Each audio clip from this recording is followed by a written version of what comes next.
இந்த மாதம் ஆண்டவராகிய இயேசு நமக்கு வாக்கு கொடுக்கிறார். இந்த மாதம் தப்பி கரை சேருகிற மாதம். கர்த்தர் தப்பி கரை சேர பண்ணுகிறார். மூழ்கி விடுமோ என்று நினைக்கிற அந்த கப்பலை கர்த்தர் தன்னுடைய கண்ட்ரோலுக்கு கொண்டு வந்து உன்னை மூழ்கடிப்பதற்காக இந்த பிரயாணத்தை நான் ஆரம்பிக்கல. உன்னை இடையில விடுவதற்காக இந்த பிரயாணத்தை ஆரம்பிக்கல. கடைசி வரைக்கும் உன்னை கொண்டு போவதற்காக தான் இந்த பிரயாணத்தினுடைய ஆரம்பத்திலே கர்த்தர் வாக்கு கொடுக்கிறார். இந்த பிரச்சனை உன்னை மூழ்கடிக்காது. இந்த போராட்டம் உன்னை மூழ்கடிக்காது.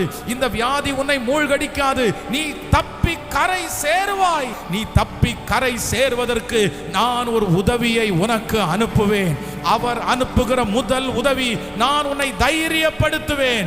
இரண்டாவது உதவி, உனக்கு எதிராக இருக்கிறதை நான் சாதகமாய் மாற்றுவேன். மூன்றாவது உதவி, உனக்கு ஒரு கையளவு மேகத்தை, ஒரு சிறிய உதவியை நான் உனக்கு கட்டளையிட்டு அந்த உதவியை வளர்த்து